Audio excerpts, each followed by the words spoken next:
लेकिन एक प्रॉब्लम कहीं ना कहीं और भी देखी जाती है कि जो कपल्स होते हैं उनके बीच में बातचीत कम होती है, बात बहुत कम होती है। क्या मानती हैं आपकी मदरहुड की जर्नी में एक कपल के बीच में बातचीत कितनी जरूरी है, कम्युनिकेशन कितना important? Fathers have to take the charge, so it has to go hand in hand. Nothing like 50-50 या वो है, but वो जब आपकी strong bonding होगी, team building होगी, understanding होगी, communication clear रहेगा, clarity होगी आपके purpose में, आपके value system में, आपके negotiables, non-negotiables में, तो naturally वो overall journey बहुत smooth हो जाएगी। अगर आप बदलते समय के साथ अडेप्ट नहीं करेंगे, अपने आप में चेंजेस नहीं लाएंगे, अपने आप को एजुकेट नहीं करेंगे, अपने आप को अवेयर नहीं रखेंगे, so naturally things will be little imbalance, right? In your own self, in your family life, in your professional life. So this is like Bhagavad Gita का ज्ञान which applies to everywhere, that change is the only thing constant. है सोनल अग्रवाल जी, ma'am बहुत बहुत स्वागत है इस नए video में। Fine. बहुत सारे सवालों के आज हम जवाब ले रहे हैं और उनमें से एक इम्पोर्टेंट सवाल ये भी है कि घर के काम और बच्चों के काम, इनको क्या शेयर्ड ड्यूटी समझा जा सकता है?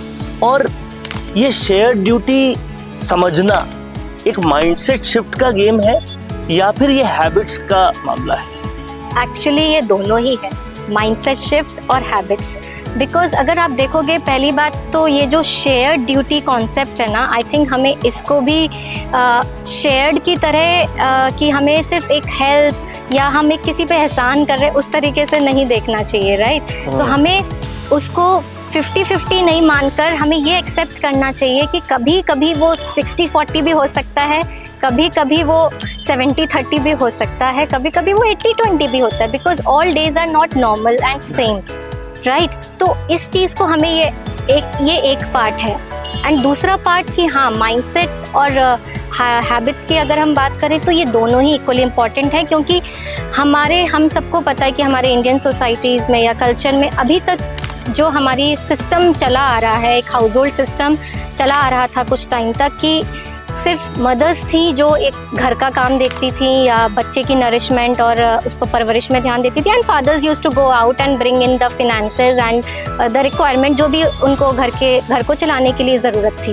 बट आज के टाइम पर जब दोनों ही वर्किंग हैं, दोनों ही इक्वली सपोर्ट कर रहे हैं, तो दोनों ही इक्वल पार्टनर्स हैं, राइट? तो हमें उस चीज़ को वैल्यू देना चाहिए, रिस्पेक्टफुली देखना चाहिए, और उस चीज़ को हमें एक्सेप्ट करना चाहिए कि it's okay and it's normal. तो अगर हम माइंडसेट शिफ्ट के साथ साथ हम अपने हैबिट्स में भी चेंज लेकर आए तो nothing like it, because habits किसी दिन हो सकता है फादर्स या मैन ऑफ द हाउस है, उसको कोई इम्पोर्टेंट काम है and he is not equally able to contribute to the household chores, right? तो उस टाइम पर वो जो 70-30, 80-20 की हम बात कर रहे हैं, तो उस समय हो सकता है द मदर्स और the women of the house has to take up the charge. किसी दिन है विमेन ऑफ द हाउस और जो हम मदर्स की बात कर रहे हैं वो लो फील कर रही हैं या उनके कोई अपने काम है, may be it could be a friends get together या पार्टीज या किटी पार्टीज, कुछ भी, तो then fathers have to take the charge, so it has to go hand in hand.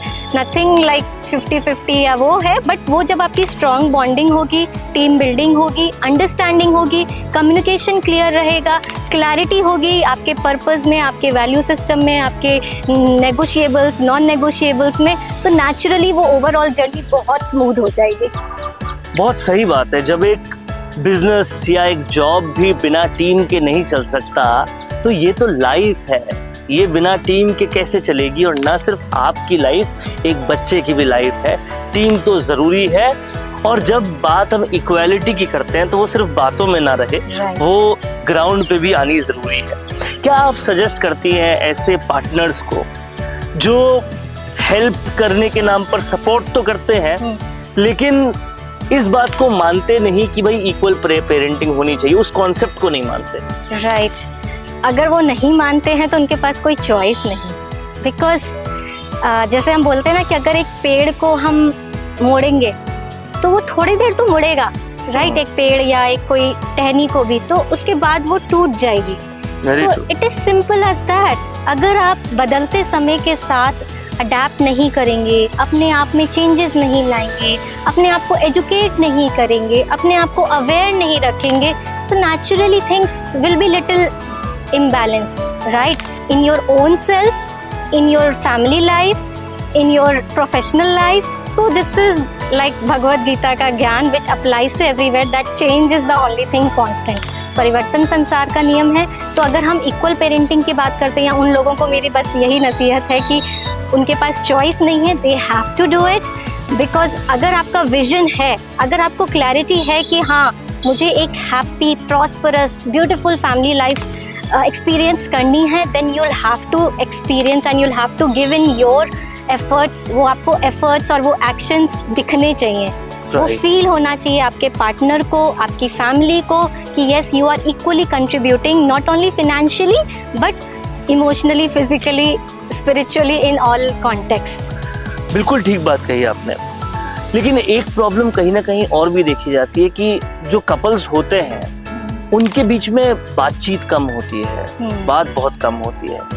क्या मानती है आपकी मदरहुड की जर्नी में एक कपल के बीच में बातचीत कितनी जरूरी है, कम्युनिकेशन कितना इम्पोर्टेंट है? Communication is the only pillar, जो एक इम्पॉर्टेंट पिलर है जो किसी भी रिलेशनशिप को स्टेबल रखेगा, एक अच्छी लाइफ और एक हैप्पी रखेगा.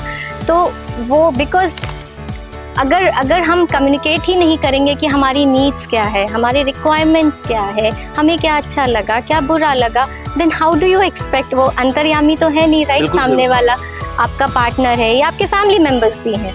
तो अगर आपने कम्युनिकेशन क्लियर नहीं रखा, सेन आप सोच रहे हो कि उसको पता होना चाहिए, सामने वाले को, आपके हस्बैंड को, आपकी वाइफ को पता होना चाहिए कि नहीं मुझे ऐसा फील हो रहा है, या मुझे अच्छा नहीं लग रहा है, या मुझे वो नहीं लग रहा है. तो आप जब हम टीम बिल्डिंग की बात कर रहे हैं तो naturally the communication has to be as transparent, as clear, as empathic. अभी हम वो वाले जोन में कभी कभी चले जाते हैं, specially women, if I tell you, कि हम ब्लेम करने लग जाते हैं कि यू डिडंट डू दिस, आपने ऐसा नहीं किया, आपने वैसा नहीं किया, आपने मेरी बर्थडे भूल गए, आप मेरी एनिवर्सरी भूल गए, अब मेरे पीहर में ये काम था and all that, you know. तो एक जब हम कम्युनिकेशन क्लियर रखेंगे कि भाई यू नो जब हम आपके घर वाले की बात कर रहे हैं तो उसके लिए आप रिस्पॉन्सिबल हो, आपकी साइड की बात कर रहे हैं तो यू नो इट बेटर, आप अपने इन लॉज को अच्छे से जानते हो. तो जब हम वो जो कम्युनिकेशन क्लियर रहेगा, चाहे वो इन लॉज से रिलेटेड हो, चाहे वो प्रोफेशनल कम्युनिकेशन हो, चाहे वो यू नो बच्चे की परवरिश को लेकर हो, फ्यूचर प्लान्स को लेकर हो, so it's equally important, right? And उसमें बेसिकली मैं 2 या 3 टिप्स ये देती हूँ कम्युनिकेशन की कैटेगरी में कि you have to be clear और हमेशा अटैकिंग मोड में नहीं रहना चाहिए, जो कि काफ़ी लोग होते हैं कि. और आपको ये डिसाइड करना चाहिए कि जब भी हमारे इमोशंस हाई होते हैं तो हम हमेशा अपने कम्युनिकेशन को थोड़ा पोस्टपोन कर दें. So never ever talk too much when you are already feeling high in your emotions. So wait for your emotions to calm down. आप अपने आप को थोड़ा शांत हो जाने दें एंड फिर टेबल पर आकर ऐसे बात करें कि yes, we all are on the same page. ठीक है? That is one thing which I feel everyone should follow. बिल्कुल ठीक बात कही आपने. कपल में अंडरस्टैंडिंग होनी चाहिए, ये एक्सपेक्ट तो सब करते हैं, लेकिन उस अंडरस्टैंडिंग को बनाने के लिए जो कम्युनिकेशन करना चाहिए उस पर मेहनत शायद कम करते हैं. ये करने की बहुत ज़रूरत है.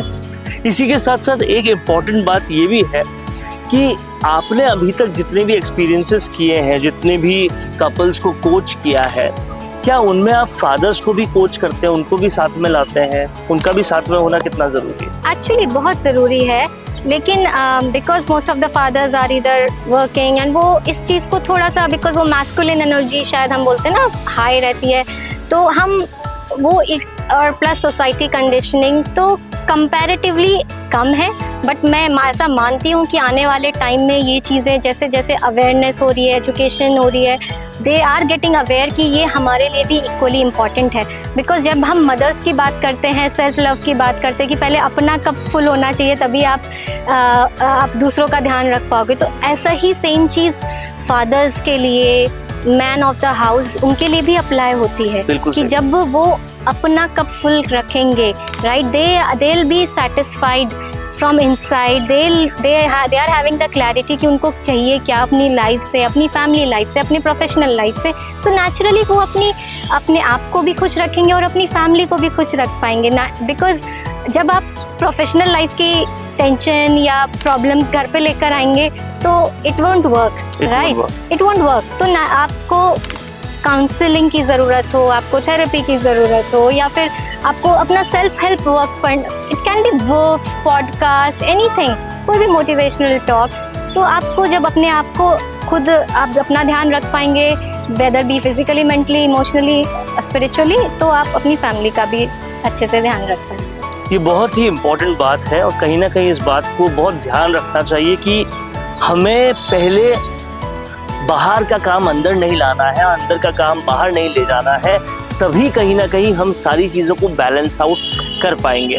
आज के इस वीडियो में हमने बहुत कुछ जाना, बहुत कुछ समझा और शायद to be fathers, to be mothers के लिए तो मैम हमेशा बहुत कुछ बताती रहती हैं, इस वीडियो में टू बी फादर्स ने भी बहुत कुछ समझा। एक आखिरी सवाल मैम ये है कि फादर्स जो स्टार्ट करना चाहते हैं कि मुझे अपनी वाइफ को हेल्प करना है, सपोर्ट बनना है, इक्वली हेल्प करना है, वो स्टार्ट कैसे करें? क्या कुछ टिप्स आप उनके लिए देना चाहते हैं? ओके, मैं 3 टिप्स दूंगी यहाँ पर।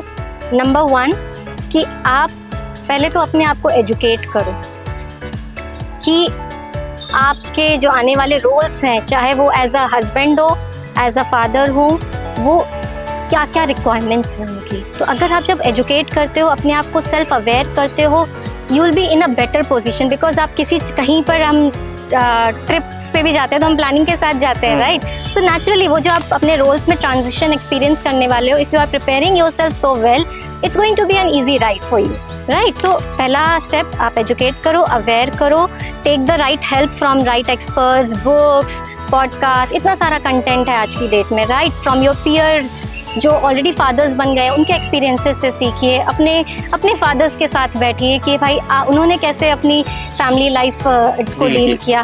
Then number 2 tip would be of course team building, जो हम बात कर रहे हैं, जिसमें कि कम्युनिकेशन, क्लैरिटी, करेज। तो वो जो अगर हम करेज की बात करें कि आपको वो करेज नहीं आ रहा है कि मैं कहाँ से शुरू करूँ, कैसे अपनी हेल्प करूँ, so start with the smallest and practice the easiest. जो सबसे आसान चीज़ हो, चाहे वो एक पानी का ग्लास उठा के सिंक में रखना हो या फ्रिज के लिए एक पानी की बोतल भरनी हो, राइट? कोई नहीं बोल रहा कि आप झाड़ू पोछा करो या आप ऑफ कोर्स जब मेड्स नहीं होती है तो हमें वो भी करना पड़ता है, बट डेफिनेटली आप ये सब चीज़ें कर सकते हो। स्टार्ट विद द स्मॉलेस्ट, कोई भी छोटी छोटी चीज़ों पे, चाहे अपना बेड बनाना हो या अपने कपड़े खुद निकालना हो, right? It could be as easy अपनी कीज़ एक जगह पे रखें। इट कुड बी दोस्त, आपको पता है कि आपके घर में क्या क्या छोटे छोटे काम होते हैं जो हम दूसरों पे, अपनी वाइफ्स पे या दूसरे मेंबर्स पे डेलीगेट कर देते हैं, तो उस पर स्टार्ट करिए। And number 3 would be work on yourself. आप अपना कप फुल रखें, ठीक है? तो आप अपने, जब आप स्ट्रेस्ड आउट, ऑफिस का स्ट्रेस घर पे नहीं निकालेंगे, घर का स्ट्रेस बाहर नहीं लेके जाएंगे, so things will be sorted, and which I feel most of the men are very good at it. But अगर कहीं भी आपको लगता है, so please work on yourself. वो बोलते हैं ना कि सुबह उठकर एक्सरसाइज करना थोड़ा मुश्किल है कंपैरेटिवली, पूरा टाइम अपने आप को ब्लेम करना या कंप्लेन करना कि टाइम नहीं मिल रहा है, मैं ऑफिस जाता हूँ या घर पे भी देखना है, ये भी है वो है। सिमिलरली लाइक आजकल दोनों की प्रॉब्लम सेम ही है। तो first work on yourself, take care of yourself equally in this journey and you will be. बहुत अच्छी टिप्स थी। स्मॉलेस्ट और इजीएस्ट से आप शुरू कीजिए, शुरू करोगे तभी तो शुरू होगा, और कहीं ना कहीं अपने आप पे काम करना भी बहुत ज़रूरी है। इस वीडियो से बहुत सारी वैल्यू मिलने वाली है, तो अभी तक आपने अगर इस वीडियो को पूरा समझा है तो बहुत अच्छी बात है, नहीं तो रिवाइंड करके वापस देख सकते हैं। एक टू बी फादर के लिए ये वीडियो बहुत इंपॉर्टेंट होने वाला है, और आपको क्या क्या चीज़ें, क्या क्या क्वेश्चंस हैं, आप कमेंट बॉक्स में लिखते जाइए ताकि हम आपके सारे सवालों का जवाब दें। और अपनी फादरहुड जर्नी स्टार्ट करना चाहते हैं, मदरहुड जर्नी स्टार्ट करना चाहते हैं, तो मदर वाइब्स को ना भूलें। देखते रहिए मदर वाइब्स।